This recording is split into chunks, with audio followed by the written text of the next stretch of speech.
주가 흘렀습니다. 민수기 전체 36장 중에 오늘은 27장입니다. 9로 나누면 4분의 3이죠. 딱 떨어지더라고요. 4분의 3 정도가 흘렀습니다. 많이 왔죠. 그러니까 오늘 설교 본문은 어저께 그러니까 지난 금요일에 매일 성경 PT 본문이었습니다. 정확히 제가 그 전에 설교를 뭐 할까를 계속 고민하다가 오늘은 금요일 본문으로 하기로 했는데요. 어제 저희가 그 줌으로 울타리 치기 모임을 했습니다. 줌을 하면서 어떻게 하면 매일 성경의 우리 성도님들이 전체적으로 함께 말씀을 나눌 수 있을까, 더 적극적으로 할 수 있을까를 고민해보고 있는데요. 이벤트를 해볼까 계속 고민하고 있습니다. 앞으로 다양한 방식으로 포기하지 않고 꾸준히 계속해보려고 하니까 포기하지 마시고, 조금 페이스가 떨어졌다 하더라도 매일 성도가 멀어질 것 같은데 싶다가도 다시 정을 붙이시고 마음을 붙이시고 다시 해주시면 좋을 것 같습니다. 민수기로 돌아가면 일반적으로 민수기를 나누는 방법은 두 번에 걸친 인구조사를 기준으로 나누는 것입니다. 민수기에서는 두 번의 인구조사가 있거든요. 민수기 저희 처음 시작했을 때 1장 시작하자마자 인구조사가 시작됩니다. 그때 인구조사는 어떤 인구조사죠? 신의 광야에서 출애굽한 신의 광야에서 출애굽한 세대를 1차적으로 숫자를 계수한 것입니다. 두 번째 조사는 오늘 성경 27장의 바로 앞본문인 26장에 등장하는 인구조사입니다. 위치적으로, 지리적으로 장소가 바뀌었습니다. 신의 광야에서 어디로? 모압 평지로. 모압 평지는 어디죠? 요단강을 건너기 직전에, 이제 가나안을 목전에 두고 가나안 들어가기 전에. 그럼 인구조사를 왜 할까요? 상식적으로 정복 전쟁을 하기 위해서 부대를 이제 편제를 하는 거죠. 그리고 지파별로 땅을 나눠주기 위해서 인구조사를 합니다. 그래서 민수기를 크게 여러 가지로 분류하는데요. 두 가지로 분류하면 민수기 1장부터 25장까지 어떤 세대죠? 여긴 이민 세대로 분류하면 이민 1세대 이야기, 출애굽 1세대 이야기가 민수기 1장부터 25장까지 이야기고요. 26장부터 나머지 36장까지 이야기는 2세대, 1세대는 다 죽죠. 그리고 2세대의 이야기가 민수기라고 할 수 있습니다. 앞서 말씀드린 것처럼 26장에서는 인구를 계수하면서 드디어 가나안에 들어가는 세대들이 들어가서 어떻게 살아야 될지에 대한 율법에 대한 얘기들을 어디서부터? 27장에서 하고 있습니다. 오늘 본문으로 그러면 27장 오늘 본문으로 들어가 보면 이름이 굉장히 멋있어요. 저는 이름을 보면서 되게 이름이 멋있다. 슬로브핫 이름 멋있지 않나요? 저는 그렇게 생각할지 모르겠지만 슬로브핫의 딸들에 대한 얘기들이 등장합니다. 저는 근데 솔직히 이 성경 본문을 갖고 설교를 들어본 기억이 제 기억 속에는 없어요, 사실은. 그래서 다른 분들 설교도 찾아봤어요. 다른 분들이 이 본문을 갖고 오늘 이 얘기가 어떻게 흘러갈지 한번 흥미진진하게 살펴봤으면 좋겠습니다. 오늘 본문을 한번 띄워주시죠. 1절 보면 므낫세 지파, 12지파 중에 므낫세 지파가 있습니다. 그 중에 슬로브핫이라는 사람이 있었습니다. 근데 그 사람에게 뭐가 없었죠? 아들이 없었습니다. 그리고 슬로브핫에게는 5명의 딸만 있었습니다. 5명의 이름은 말라, 노아, 호글라, 밀가, 다르사였습니다. 그런데 그 여인들이 회막문에서 모세와 제사장 엘르아살과 회중들 앞에서 말을 하기 시작합니다. 3절 한번 보여주시죠. 우리 아버지가 광야에서 돌아가셨습니다. 그런데 하나님을 거역하였던 고라 어디서 들어본 이름 같습니다. 고라 몇 주 전 설교에서 등장했던 인물이에요. 고라의 무리 속에서는 뛰지 않으셨대요. 아버지께서는 자신의 죄로 돌아가셨다. 그런데 아버지에게는 뭐가 없었죠? 아들에 대한 집착이 참 대단한데요. 아들이 없었습니다. 4절 보겠습니다. 그런데 아들이 없다는 이유로 아버지 이름이 없어져야 되겠습니까? 라고 항변을 합니다. 어찌 이럴 수가 있습니까? 그리고 우리 아버지의 남자 친족들이 유산을 물려받을 때 므낫세 지파에게 땅들이 이렇게 갈 때 우리 집안에 우리 가문에도 땅을 물려주십시오. 딸들만 있으면 우리도 원합니다. 이렇게 건의를 하죠. 그리고 5절에서 모세가 그들의 사정을 듣고 자기가 판단해서 그건 원래 율법에 딸들한테 주는 건 없으니까 그냥 이렇게 뭐 가라 뭐 이렇게 얘기하지 않습니다. 그들의 사정을 누구에게? 하나님께 전달을 합니다. 그리고 7절부터 11절까지 하나님께서 모세에게 말씀하시죠. 슬로브앗의 딸들 말이 옳다. 그녀들에게도 땅을 유산으로 주어라. 그리고 어떤 사람에게 아들이 없으면 딸에게 유산을 주고 딸이 없으면 그 유산을 고인의 형제들에게 주어라. 그리고 형제도 없으면 그 유산을 아버지의 형제들에게 상속을 해라. 그리고 아버지의 형제들마저 없으면 그 유산을 그의 가까운 가문의 친족들에게 나눠주라고 말씀을 하면서 오늘 본문이 정리가 되고 있습니다. 앞서 말씀드린 것처럼 26장에서 출애굽 1세대가 지나가고 출애굽 2세대 가나안에 입성하는 세대의 이야기가 시작되고 있다고 말씀드렸는데요. 세대가 바뀌면서 문화가 바뀌고 어떤 가치관이 바뀌고 세계관이 바뀝니다. 이미 1세대와 2세대 많이 바뀌죠. 주로 쓰는 언어가 바뀌고 뭔가 이렇게 대화할 때 커뮤니케이션하는 방식도 바뀝니다. 제가 저희 아들 도아랑 대화를 하면서 저는 뭐 철저히 1세대잖아요. 저희 아들 3살에 왔습니다. 2세라고 1.5세라고 보기 좀 어렵습니다. 2세에 가깝습니다. 물론 저희가 열심히 한국말 가르치고 한국 음식 가르쳐서 저희 아들의 소울푸드는 김치콩나물국이에요.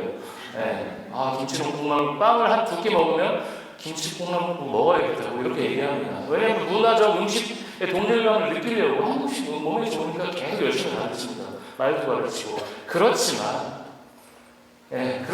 부딪힙니다. 뭐 이러면서 뭐 이렇게 말을 똑바로 해봐 그러면 한국말이 뭐 유창하진 않으니까 1세대와 2세대의 벽을 느낍니다. 제가 계속 열심히 가르치고 그래서 제가 드라마를 보여줘야 되나 예능을 같이 봐야 되나 이런 생각도 합니다. 그 갭을 줄이려고. 저보다 한 20년 선배이셨던 분들은 사실 그런 노력을 많이 못하셨어요. 먹고 사는 게 더 바빴고 자녀들에게 그렇게 커뮤니케이션을 하는지를 잘 모르셨어요. 그래서 더 어려우셨죠. 어쨌든 1세대와 2세대 갭이 생깁니다. 어떻게 됐죠? 세대가 바뀌면서 이스라엘 백성들에게 내려졌던 율법에 대한 업데이트가 필요한 시점이 된 거예요. 이렇게 하면 된다. 이렇게 해라. 이렇게 수많은 규칙들이 있는데 업데이트가 필요한 시점이 왔습니다. 그동안 이스라엘 백성들에게 주어진 율법이 큰 문제가 있었던 것은 아니지만 실제 현실 속에서 적용을 하다 보니까 뭐가 생기죠? 빈틈이 생깁니다. 빈틈이 생기죠. 그래서 뭔가 새로운 패치가 시작된 거예요. 아이폰 보면 계속 iOS 업데이트 되듯이 계속 업데이트가 되는 것이죠. 오늘 슬로브앗의 딸들이 문제 제기한 부분은 이미 주어진 율법에서는 구체적으로 규정이 되지 않은 부분입니다. 이스라엘 백성에게 땅을 상속받는다는 것은 아버지의 이름으로 누구에게 주어질까요? 아들에게 주어지는 권리였습니다. 그래서 슬로브앗의 경우처럼 아들이 없고 딸들만 남았을 경우 어떻게 해야 될지에 대해서 구체적인 규정이 존재하지 않았습니다. 당시에는 딸들에게는 어떤 유산, 땅이 주어지지 않았고요. 결혼을 할 때 결혼 지참금, 한국말로 혼술까요? 그거 비슷할 수도 있겠다 싶었는데요. 결혼 지참금을 어느 정도 주고, 돈이 많은 집은 좀 많이 주고 적은 집은 적게 주었다고 하는데요. 지참금을 조금 떼어주는 것 정도로 퉁쳤다고 하는데요. 오늘 그게 일반적이었다고 합니다. 근데 오늘 본문을 보면 슬로브앗의 딸들이 자신의 아버지가 광야에서 죽었지만 고라의 죄와는 무관하다고 주장을 합니다. 한번 3절을 보면 3절 한번 보여주시죠. 오늘 본문의 3절 같이 한번 읽어볼까요? 우리 아버지가 광야에서 죽었으나 여호와를 거슬러 모인 고라의 무리에 들지 아니하고 자기 죄로 죽었고 아들이 되었다. 고라 어디서 들어보셨을 거예요. 몇 주 전에 제가 설교할 때 언급한 내용인데요. 민수기 16장에 고라에 대한 얘기가 나옵니다. 1절부터 3절까지 이 번역은 세 번역인데요. 한번 읽어보도록 하겠습니다. 시작. 이스라엘의 아들 고라가 반기를 들었다. 그는 고핫의 손자이며 레위의 증손이다. 엘리압의 아들인 다단과 아비람 그리고 르우벤의 손자이며 벨렛의 아들인 온도 고라와 합세하였다. 그들이 모세를 거역하여 이뤘으니 이스라엘 자손 가운데서 250명의 남자들이 합세하였는데 그들은 회중의 대표들로 총회에서 뽑힌 이들이었으며 잘 알려진 사람들이었다. 그들이 모세와 아론에게 대항하여 모여서 항의하였다. 당신들은 분에 넘치는 일을 하고 있어 온 회중 각자가 다 거룩하고 그들 가운데 주님께서 계시는데 어찌하여 당신들은 주님의 회중에 굴림하여 하고. 기억나시나요? 네, 기억나실 겁니다. 고라를 리더로 한 여러 명의 사람들, 여기서 250명이라고 얘기했는데요. 그 사람들이 어떤 일을 벌이죠? 모세의 리더십에 반기를 들었습니다. 네. 모세 당신이 뭔데 우리한테 이래라 저래라 이래라 하죠? 라고 반기를 들었습니다. 모세는 어떻게 반응할까요? 고라와 그를 따르던 사람들에게 향로를 갖고 오라고 말을 합니다. 그리고 누가 하나님께 속한 사람인지 한번 두고 봅시다. 이렇게 얘기를 하죠. 그리고 어떤 일이 벌어집니까? 땅바닥이 갈라지면서 그곳에 고라와 고라를 따르는 사람들이 그 땅속으로 삼켜지게 됩니다. 빨려 들어가게 됩니다. 그런데 얼마 후에 그 일이 있고 얼마 후에 이스라엘 백성 회중들이 다시 그 모세를 찾아와서 원망합니다. 당신 때문에 고라와 그를 따르던 사람들이 죽었습니다. 막 원망을 하죠. 그때 하나님의 저주가 다시 임하려고 합니다. 그때 누가 나서죠? 아론이 나서죠. 아론이 향로를 들고 죽을 위기에 서 있는 사람들, 산자와 죽음자 사이에서 여호와의 저주를 멈추려고 달려갔던 그 장면이 이 고라와 관련됐던 장면입니다. 오늘 슬로바스의 딸들은 자신들의 아버지가 고라의 무리에 들지 않았다고 주장합니다.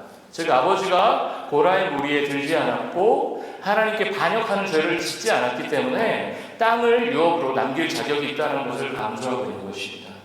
여기에는 하나님께 반역하는 일로 심판을 받아 죽지 않았다라면 땅을 상속할 수 있다는 전제가 깔려 있는 것입니다. 이 슬로바스의 딸들도 유산을 받게 해달라고 하는 그 문제 제기에 대해서 모세와 엘르아살도 어떻게 해야 할지 알지 못했습니다. 처음 접해보는 이슈였기 때문입니다. 판사들도 어떤 판결을 내릴 때 이전의 판례를 참고하죠.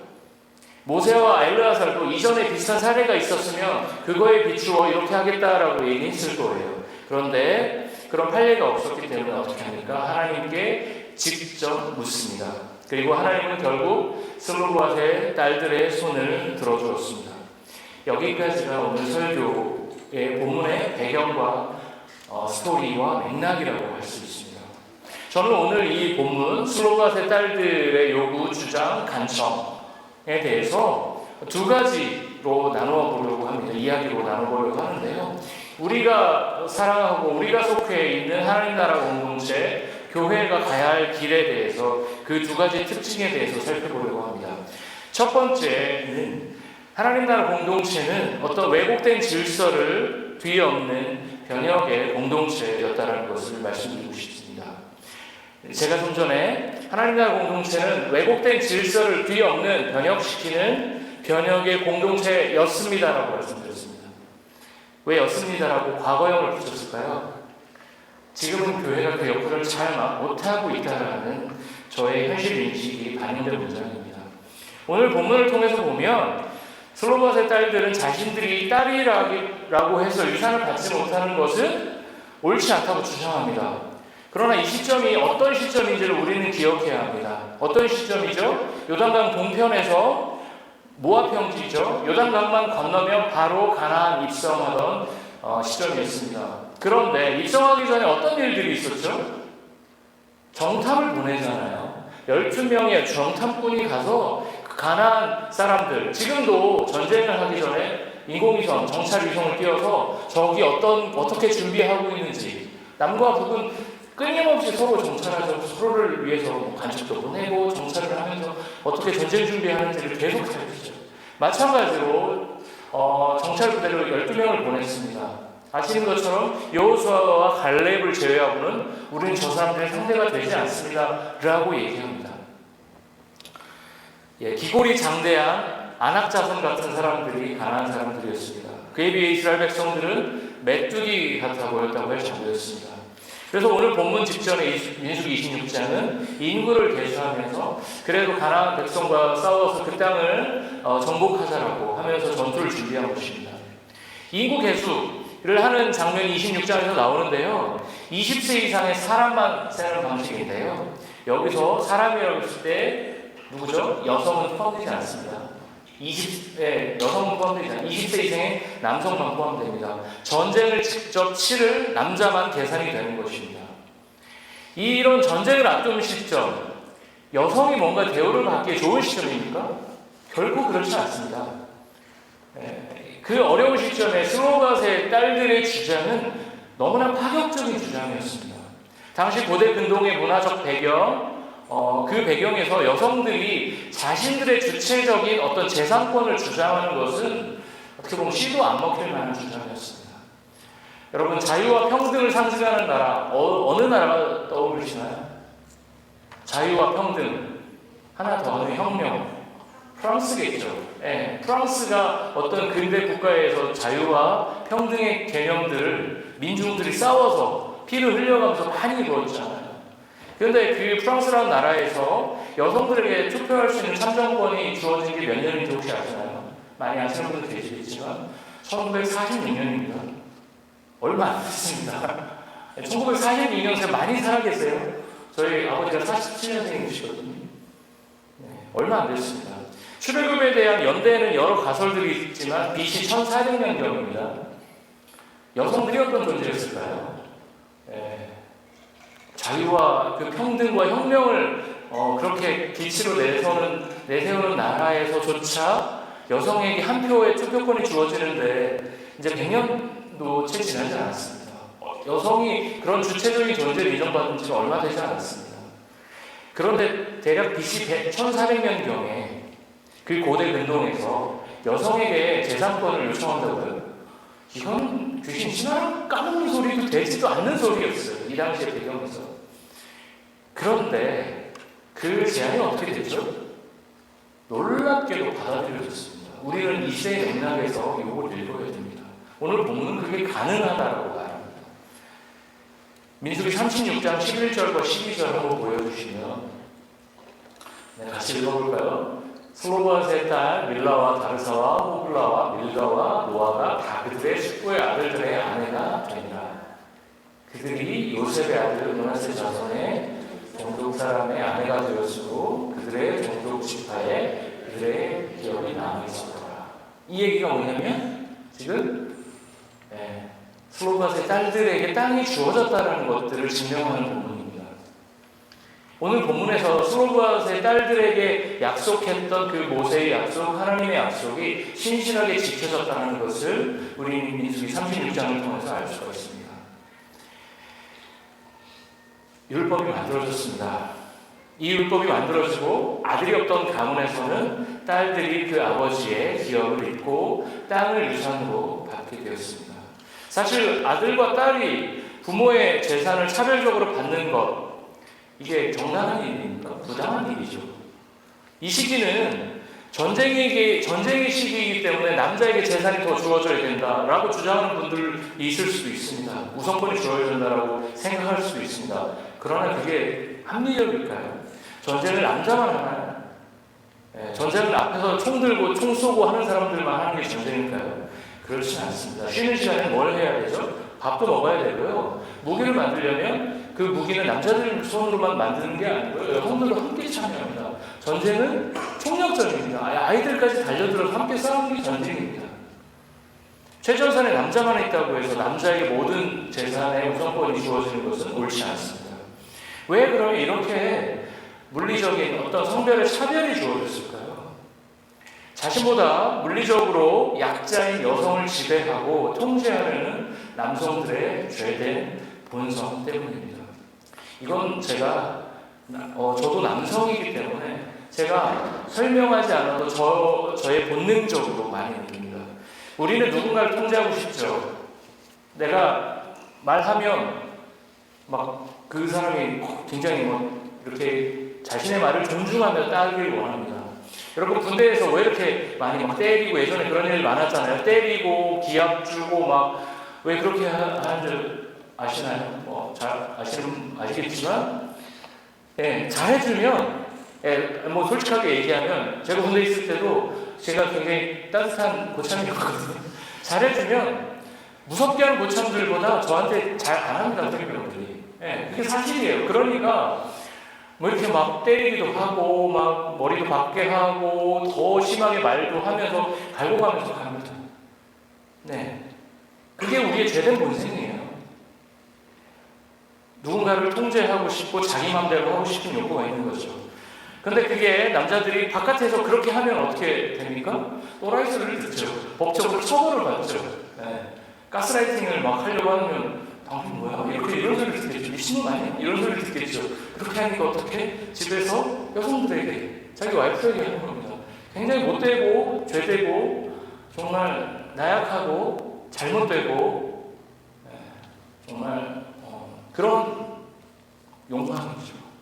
사실 구약 성경도 사실 어떤 이 구약 성경의 배경이 어떤 배경이죠? 철저히 가부장적인 배경에서 쓰였기 때문에 가부장적 질서를 옹호하는 것처럼 보이는 경우가 많습니다. 예를 들어서 레위기에 보면 생리를 하는 여성을 부정한 존재로 묘사하는 게 많이 있습니다. 그렇지만 생리를 하는 것이 부정한 건가요? 오히려 거룩한 것이죠. 생명을 출산하기 위한 준비 작업이잖아요. 그걸 한 달마다 한 번씩 한다는 것은 굉장히 희생을 치르는 거고, 저는 한 번도 해본 적이 없지만 너무 힘든 시간들을 매월 그렇게 가는 거잖아요. 부정한 것이 아니라 존중받는 것이고 어떻게 보면 거룩하게 존중받아야 될 행위입니다. 그러나 성경은 레위기에서 보면 그런 부분들에 대해서 부정한 것처럼 묘사를 합니다. 성경에 나와 있는, 성경이 왜 그렇게 묘사할까요? 성경도 그 시대의 한계를 갖고 있기 때문입니다. 성서죠. 성서와 성경이 그 시대적 한계를 그대로 묘사하고 있기 때문입니다. 그렇지만 구약 성경, 신구약 성경을 통해서 성경은 오늘 본문에서처럼 그 당시에 너무나 당연하다고 여겨지는 그런 사회적 차별들을 다 오케이, 다 받아들이고 다 옹호하나요? 그렇지 않죠. 룻, 에스더, 다말과 같은 여성들이 마태복음 1장에서 주목받는 것을 보면 성경은 기존의 사회 관습이나 구조적 차별을 그냥 받아들이지 않습니다. 무엇을 요구하나요? 변혁을 요구합니다. 변화를 요구합니다. 그리고 그렇게 성경을 읽은 2000년 역사의 하나님 나라의 공동체 교회는 그 변혁을, 그 변화를 2000년간 충실히 수행해 왔습니다. 네, 초대교회 시대의 역사적 기록을 보면 여아들은 어떻게 된 경우가 많았다고요? 낳자마자 살해되는 경우가 많았습니다. 여아들은 너무나 끔찍하죠. 여아, 아유, 죽여. 당시 초기 교회 성도들은 그렇지만 어떻게 했죠? 남아와 여아를 차별하지 않고 동등하게 대우했습니다. 그래서 수치적으로도 초기 교회의 성도들의 가정에는 상대적으로 딸이 더 많았다고 합니다. 그게 왜 그럴까요? DNA 차이가 아니고요. 여아를 여아살을 하지 않았기 때문입니다. 지금은 너무나 당연해 보이는, 당연하잖아요. 오히려 딸을 더 원하는. 그러나 당시에 남아와 여아를 동등하게 대하는 것은 성경이 담은 변혁의 정신을 교회가 실천한 아주 좋은 예입니다. 초기 교회를 넘어 1700년대에 세계 교회사, 영국 교회사의 중요한 인물 중에 한 명을 뽑으라면 존 웨슬리를 예로 들을 수 있을 것 같습니다. 제 영어 이름이 웨슬리입니다. 제가 그 왜 했냐면 웨슬리를 제가 진짜 존경하거든요. 이렇게 통합적인 신학과 실천과 어떤 그게 통합된 인물이 또 있을까 싶을 정도로 저는 웨슬리를 좋아했습니다. 존 웨슬리는 교회 개척, 굉장한 설교자였어요. 그 영국 성공회 소속, 물론 웨슬리 후예들이 감리교를 만들었지만 웨슬리 성공회 사세였는데요. 굉장한 설교자이과 동시에 수많은 영국 사회에 영향을 끼치는 인물입니다. 예를 들어서 당시 그 웨슬리는 교도소 인권운동에도 참여했습니다. 되게 정말 다양한 일들을 했거든요. 교도소 인권운동을 해서 그 당시 영국에서 교도소에 들어간다는 것은 곧 죽는다는 거였다고 합니다. 근데 죄를 졌다고 해서 교도소에 들어간다고 죽어서는 안 되는 거잖아요. 그런 운동들을 했습니다. 또 예를 들면 당시 도시 노동자들에게는 하루에 16시간, 15시간씩 일을 하면서 30분의 휴식시간도 주어지지 않았다고 합니다. 어떻게 했죠? 그것에 대해서 저항하고 반대하는 운동을 했죠. 그래서 이런 문제를 해결하기 위해서 최초의 노동조합이 만들어졌습니다. 우리가 노조라고 하는 노동조합, 노동자들의 최소한의 권리를 옹호하기 위해서 만들어진 거죠. 그 노동조합은 웨슬리의 감리교회가 시작한 것입니다. 놀랍게도 지금은 교회에서 노동조합 운동하지 않죠. 이미 사회의 커먼센스 상식으로 기업에는 노동조합이 있는 것이 당연한 것이 되겠죠. 어디가 시작했다고요? 교회가 시작했다고요. 왜 시작했을까요? 한 사람 하나님의 형상으로 빚어진 한 사람이 노동을 할 때 과하게 독사되지 않는 것, 그런 변혁운동이 어떻게 노동조합을 시작한 것입니다. 예. 우리 김종우 장로님 안 계시지만 교육사업에 계시잖아요. 그래서 항상 하시는 말씀이 BC주의 공교육은 세계 최고 수준이다라는 항상 자부심을 갖고 계시잖아요. 저도 일정 부분 동의합니다. 그 공교육, 너무나 당연해 보이는 그 공교육, 현대 문명에서 가장 앞서갔던 유럽에서도 19세기에도 공교육이 거의 존재하지 않았습니다. 어떻게 했을까요? 귀족의 자녀들이 똑똑한 사람들을 자기 집에 불러서 언어를 가르치고 철학을 가르치고 역사를 가르치는 가정교사들이 자기의 자녀들만 가르쳤습니다. 그 공교육의 처음 시작, 어디가 시작했을까요? 교회가 시작했습니다. 뭘로요? 썬데이 스쿨, 주일학교 하고 있죠? 저게 이제 공교육의 시작이었습니다. 공교육이 이 썬데이 스쿨이 공교육의 모판이 되었습니다. 썬데이 스쿨은 지금도 그렇지만 예전부터 누구에게나 열린 공간이었습니다. 많이 배운 집이든 돈이 많든 적든 누구에게나 열린 공간이었습니다. 교회는 2000년 역사를 통해서 변혁의 왜곡된 질서를 뒤엎는 변혁의 공동체였습니다. 이거 2000년이 아니죠. 왜냐하면 BC 1400년경에 수로버스 딸들에서부터 이런 일들이 계속 있었습니다. 그렇지만 안타깝게도 제가 변혁의 공동체였다는 말을 과거형으로 쓴 것처럼 지금 우리들의 교회가 그렇게 사회 속에서 변혁의 공동체로 존재하는가 질문을 던졌을 때 저는 그렇다고 답을 던질 수 없을 것 같습니다. 변혁의 공동체, 사실 우리가 모두 다 존 웨슬리가 되고 그 공교육의 새로운 개념들을 만들어내고 교도소 인권운동을 하고 이런 운동을 다 할 수 있는 것은 아닙니다. 하나의 작은 교회가 그렇게 거창하게, 예전에는 그런 거창한 얘기를 많이 하는 걸 좋아했지만 지금은 눈높이를 낮춰서 그렇다면 우리 현실에서 우리가 할 수 있는 변혁은 무엇일까 생각해보고 싶습니다. 오늘 어떤 날이죠? 주보 보면 이게 지난주는 어린이 주일이라고 해서 아이들 사랑한다 이러고 있고, 오늘은 어머니 아버지 고맙습니다. 항상 건강하세요. 이런 게 있습니다. 어버이 주일입니다. 어버이 주일의 관점에서 변혁이 무엇일까를 한번 생각해 봤는데요.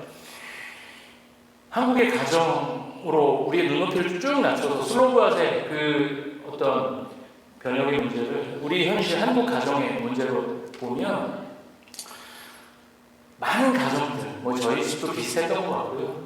다른 많은 가정들의 어떤 엮이는적인 한국 가정의 문제들은 많은 경우 부모와 자녀가 지나치게 밀착되어 있을 때 발생한다는 것을 우리는 모두 다 많이 인지하고 있습니다. 우리 같은 이민자 가정들은 그게 증폭되기가 더 쉽습니다. 왜 그럴까요? 출애굽 1세대와 2세대, 1세대 나는 이렇게 고생해도 너희는 가라, 이런 마음 아니었을까요? 이민자 1세대, 2세대 나는 이렇게 영어도 잘 못하고 힘들고 시급 많이 못 받아도 너는 시급 40불, 50불 받는 직장에서 일해라 라는 마음으로 우리 1세대는 많이 버티시잖아요. 그렇기 때문에 우리가 갖고 있는 피해의식과 우리가 가질 일정 부분을 가질 수밖에 없는, 내가 너희 때문에 이렇게 고생을 했는데 라는 마음이 저한테도 있는 것 같습니다. 우리 선배 세대들에게도 있었던 것 같고요. 있는 것 같습니다. 그런 섭섭함이 어떻게 가죠? 내가 너를 이렇게 키웠는데 너는 어떻게 나에게 이럴 수 있냐 라는 답으로 이어지고 싶습니다. 그러나 부모로서 자녀에게 적절한 영양 공급을 하고 정서적으로 사랑을 주고 필요한 교육 환경을 제공하는 것은 부모의 당연한 의무입니다. 그런 사랑을 받은 자녀들은 당연히 부모를 공경하고 사랑해야 하죠. 그게 어버이 주일의 정신이죠. 그렇지만 부모보다 그 세대에게 더 요구되어야 되는 건 뭘까요? 그 다음 세대를 책임지는 것입니다.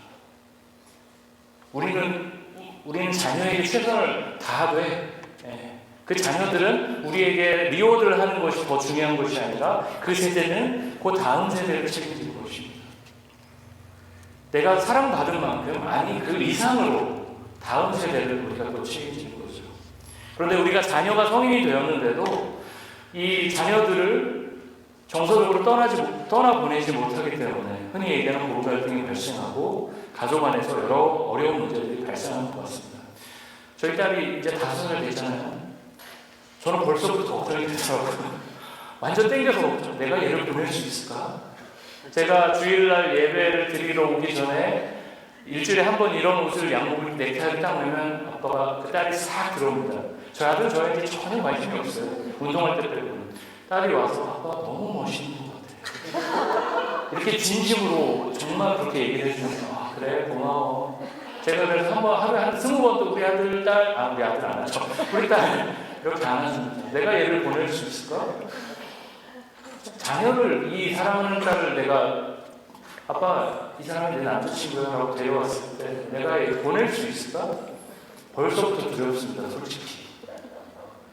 근데 우리 앞선 세대를 보면서 저희 선배 세대를 보면서 한국의 가정들이 건강하기 위해서는 자녀를 보내야 된다. 이 자녀는 내 소유물이 아니라 나에게 맡겨진 하나님의 손님이다. 하나님께서 손님으로 우리에게 보내주셨다는 것들을 기억하며 이 친구들을 계속 떠나보내는 것. 이건 슬로바스의 딸들이 그 차원에서 변형을 했다면 우리가 이 차원에서 우리 맥락에서 할 수 있는 중요한 변형 아닐까? 그만큼의 노력이 필요한 행동이 아닐까라고 생각을 해보게 됐습니다. 교회라는 공간이 변혁이 일어나는 뭔가 아까 교도소, 인권운동, 공교육, 체포, 청원 얘기 많이 있죠. 그런 그 변혁이 일어나는 공간이라는 그 교회가 그런 공간이라는 이 거대한 명제는 우리가 자녀를 대하는 것, 부부가 서로를 대하는 방식, 말투, 질문 이 모든 것에서부터 시작이 되어야 합니다. 한국 사회의 왜곡된 가치관 중에 하나는 자녀를 부모의 소유물처럼 인식하는 것입니다. 자신은 하나님의 형상으로 지어진 또 다른 인격체이지 부모의 소유물이 아닙니다. 그런 의미에서 성경의 권위를 존중하고 따르길 원한다면 우리 부모들은 자녀들을 자기의 손에서 놓아줘야 합니다. 우리의 변혁은 그렇게 소소해 보이지만 정말 중요한 것에서부터 시작되어야 합니다. 슬로바스의 딸들이 사실 말도 안 되는 이 주장을 하는 것처럼 보이지만 그들의 제안을 통해서 어떻게 됐죠? 율법이 업데이트됐습니다. 마찬가지로 우리도 우리 삶의 다양한 맥락에서 특히 어버이 주일인 오늘의 맥락에서 자녀를 사랑하되 구속하지 않고 나랑 가장 가까이 지낼 사람은 내 자녀가 아니라 내 배우자라는 것을 기억하며 일상의 변혁을 만들어 가야 합니다. 여기까지가 오늘 슬로바스의 딸들에 대한 첫 번째 얘기였고요. 두 번째 얘기로 시작해보려고 합니다. 두 번째 얘기 좀 짧습니다. 하나님 나라 공동체에서 시작되는 그 변혁, 슬로바스에 시작된 변혁은 스스로를 존귀하게 여기는 사람들의 용기 있는 행동을 통해 시작된다는 것을 우리는 오늘 본문을 통해서 발견할 수 있습니다. 반복되는 이야기지만 고대 근동의 사회에서 여성은 공식적인 자리에서 발언권을 가질 수가 없었습니다.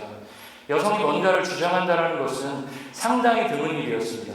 오늘 성경 본문의 현장 속으로 우리가 한번 들어갔다고 생각을 해보겠습니다. 슬로바스의 5딸들이 모세와 제사장 엘르아살과 지휘관과 온 회중에게 말을 시작합니다. 얼마나 떨렸을까요? 공적인 자리에서 발언을 해본 사람이 마이크를 잡는다는 거. 저도 매주 설교하지만 매주 설교할 때마다 긴장이 됩니다. 물론 설교를 더 많이 할수록 긴장을 조금씩 덜 해지는 것 같아요. 얼마나 떨렸을까요? 그나마 딸이 5이니까 같이 이렇게 나가서 하지 않았을까요? 혼자였으면 좀 못하지 않았을까요? 이런 생각 들었어요. 제가 본문을 쭉 보면서. 그 5딸 중에 누가 얘기를 했을까요? 이 성경이 안 나올 거 모르겠죠. 말을 가장 잘하는 사람이 있겠죠. 달변인 사람이. 모든 사람들이 지켜보는 가운데 그냥 누구나 수용할 수 있는 우리 열심히 삽시다 이런 주장한 거 아니잖아요. 서로 사랑합시다 이런 거 아니잖아요. 누구도 받아들이기 어려운 아주 급진적인 주장을 하는 것은 엄청난 용기를 필요로 했을 겁니다. 딸들이 말을 시작하자마자 누군가는 중간에서 말을 끊으려고 했을지도 모릅니다. 네, 뭐 막 그런 거 있잖아요. 국회 청문회 이런 거 이렇게 중계되는 거 보면 어떤 국회의원이 막 얘기하면 중간에 막 멍청 좋아하네 뭐 이러면서 말 끊잖아요. 뭐 하는 거죠? 그걸 묵살시키기 위한 행동이죠. 누군가가 중간에 말을 끊으려고 했을지도 모르고 중간쯤 듣다가 그런 말은 집어치워 이럴 법이 없어! 라고 외치는 사람들이 있었을지도 모릅니다. 그런데 그들은 그 5딸들을 담대하게 자신의 주장을 펼쳐갑니다. 그리고 결국 그들의 요구는 받아들여졌습니다. 그들이 그렇게 여성이라는 당시 문화 속의 엄청난 핸디캡 속에서도 당당하게 얘기할 수 있었던 것은 그들이 여성이지만 하나님의 인도와 보호하심을 받는 백성이라는 아주 든든한 자의식이 있었기 때문입니다. 하나님이 백성이라는 정체성에 남성과 여성이라는 차별은 존재할 수 없다는 확신이 있었기 때문입니다. 우리는 늘 사회적 편견 속에 살아갑니다. 밴쿠버는 북미 도시 치고는 정말 인종차별이 상당히 적은 편 같습니다. 뭐 대놓고 인종차별을 당한 적은 저는 없는 것 같아요. 9년 살면서. 그래도 어느 정도의 차별은 사실 기본적으로 갖고 살아갈 수밖에 없습니다. 우리는 어렸을 때부터 여러 가지 사회적 평가 속에 익숙한 채 살아왔습니다. 어렸을 때부터 뭘 하죠? 저는 제가 뭐 초등학교 2, 3학년 때부터 반에서 등수가 매겨졌던 것 같아요. 제 기억은 정확하지 않지만 1학년 때는 없었던 것 같아요. 근데 2학년, 3학년 때부터 등수가 매겨졌던 것 같아요. 너무 지금 생각해보면 너무 가혹했다는 생각이 듭니다. 3학년에서 무슨 등수를 매깁니까? 요즘엔 그렇게는 안 하겠죠. 또 그 사람의 가치가 그렇게 학업성적으로 평가받는 사회 속에서 우리는 살아왔습니다. 몇십 년을. 그래서 우리 자연스럽게 우리 자녀들을 그렇게 평가하기 쉽습니다. 돈이 제일 중요하다고 여기는 부모 밑에서 큰 자녀들은 사람들을 볼 때 저 사람이 돈이 많은지 돈이 없는지부터 봅니다. 공부가 제일 중요해! 라고 항상 얘기하는 부모 밑에서 살아온 자녀들 어떻게 하죠? 대놓고 얘기하지는 않지만 저 사람 어느 데는 나왔지? 로 사람을 판단합니다. 우리는 우리 부모 세대가 만들어온 어떤 사회적 틀 안에서 규정된 쪽으로 살아온 사람들입니다. 그런 차원에서 우리가 익숙한 어떤 가치관들을 거부하는 것, 부정하는 것, 이걸 영어로 unlearning이라고 하더라고요. 발음 안 됩니다. 이건 UNLEAR 그겁니다. 그 발음은 절대로 안 되더라고요. 탈학습이죠. 탈학습. 부모 세대가 만들어놓은 사회적인 상대적인 가치의 틀로서 자신을 사랑하는 것은 근데 한계가 있습니다. 자기가 이만큼 이뤘기 때문에 이만큼 이룬 걸로 자신을 사랑하는 것은 한계가 있습니다. 왜 그럴까요? 그것보다 조금 더 잘하는 사람이 쓱 나타나면 자기가 갖고 있었던 자부심은 훅 무너집니다. 공부를 잘하는 것, 돈이 많은 것으로 누군가보다 더 낫다고 여기는 것은 언제든 더 모르는 사람 앞에서 무너집니다. 그러나 저도 계속 그런 열등감과 비교의식 속에 살았던 것 같아요. 아닌 것처럼 저를 포장하지만 저도 그래서 더 그렇게 똑똑해 보이고 싶었고 더 있어 보이고 싶었고 그런 욕망을 솔직히 말하면 거부할 수 없었습니다. 지금도 갖고 살아갑니다. 죽을 때까지 저는 그걸 다 부정할 수는 없을 것 같습니다. 그러나 우리가 하나님의 인도하심과 보호하심을 받는 하나님의 백성이라는 것은 그 어떤 순간에도 무너질 수 없는 우리들의 진리입니다. 슬로바의 딸들이 자신을 하나님의 백성이라고 여겼지만 여성이라는 당시의 차별적 계층 속에서 갇혀 있었다면 오늘의 사건은 벌어지지 않았을 것입니다. 그러나 그녀들은 자신들이 땅을 유업으로 받을 수 있는 하나님의 백성들을 깊이 인식했습니다. 그래서 여성이라는 당시의 핸디캡을 극복하고 새로운 시대를 열었습니다. 그리고 그런 용기 있는 행동은 후배 여성들에게 엄청난 기회를 열어준 역사적 사건이 되었습니다. 여러분, 우리는 사회적 차별과 편견 속에서 어떤 등수 매김 속에서 이 피라미드의 꼭대기를 차지하지 못할 수도 있습니다. 그야말로 설국 열차의 꼬리칼 인생이 될 수도 있습니다. 그러나 우리가 하나님의 인도와 구원과 보호를 받는 하나님 나라의 백성임을 우리가 한시도 잊지 않으셨으면 좋겠습니다. 우리가 하나님 나라의 백성이라는 것이 우리의 본질적인 자존감과 자부심을 형성하는 근거가 되길 소망합니다. 네, 목사님들 사회 제가 잘 몰라요. 저는 상대적으로 제가 밴쿠버 교회 협의회도 잘 가지 않고 하지만 목사님들 세계에서도 비교가 있습니다. 교회가 좀 더 크고 교회 건물이 있고 뭐 그 안에 좀 있습니다. 하나님을 따르고 하나님 말씀을 전하는 사람들 속에서도 우리가 하나님의 인도와 구원과 보호를 받는 하나님 나라의 백성임을, 그래서 그 모든 사회적, 자본주의적 그 기준과 판단 속에서 자유해지는 존재가 되기를 소망합니다. 이제 말씀을 마치겠는데요. 오늘 성경 배경은 가나안 정복 전쟁을 앞두고 굉장히 비장한 분위기가 흐를 무렵에 어떻게 보면 생뚱하게 발생한 사건입니다. 전쟁을 준비하는데 땅을 갑자기 달라는 여성에게. 당시의 사람들은 이렇게 얘기했을 것입니다. 가나안과의 전쟁을 앞두고 있는데 땅을 달라고? 그럼 한가한 소리를 할 때가 아니야 라고 얘기하는 사람이 있었을 겁니다. 그런데 민수기의 저자는 별것 아닌 것처럼 보일 수 있는 이 이야기를 비중 있게 싣고 있습니다. 그리고 오늘의 약속이 어떻게 이루어졌는지를 36장에서 확인하고 있습니다.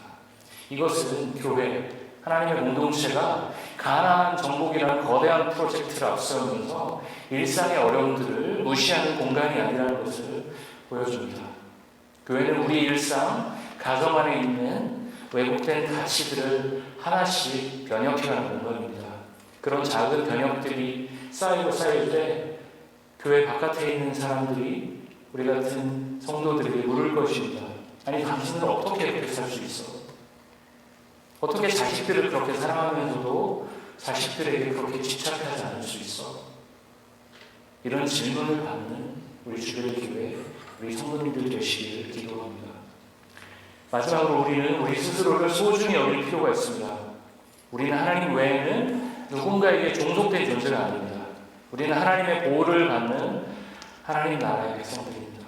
그 어떤 것으로도 끊을 수 없는 하나님의 사랑과 은혜가 우리를 소중한 존재로 만들어줍니다. 그리고 그런 자부심이 슬로바드의 딸들처럼 역사의 물줄기를 바꾸어 나갑니다. 그렇게 스스로를 존귀히 여기시는 여러분 되시기를 기도합니다. 성령 하나님께서 우리와 함께 하시고 우리를 존귀한 존재로 지금도 이끌고 계십니다. 말씀을 마치겠습니다.